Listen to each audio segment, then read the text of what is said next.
Posible pang tumindi at tumagal ang giyera sa Middle East. Isa pang kababayan natin ang namatay dahil sa missile attack sa Haifa, Israel ayon sa Department of Foreign Affairs. Kasama niyang nasawi ang asawang Israeli at mga biyenan. Siya ang ikalawang Pinoy na namatay sa giyera. Nakikiramay si Pangulong Bongbong Marcos at ipinag-utos na mapauwi ang labi at matulungan ang kanyang mga naulila. At bago ngayong gabi, may panibagong banta si US President Donald Trump sa Iran. Sa kanyang post sa Truth Social, sinabi ni Trump na isang buong sibilisasyon ang mabubura. Malalaman na lang umano ang kanilang sasapitin ngayong gabi, oras sa Amerika, at ito ang tatapos sa mahabang taon ng extortion at corruption.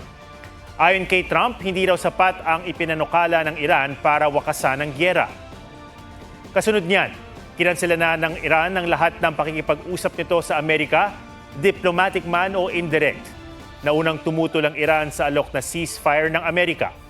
Nais umano ng Iran ng pangmatagalang solusyon sa pagtatapos ng giyera at hindi basta padadala sa panggigipit ng Amerika para muling buksan ang Strait of Hormuz.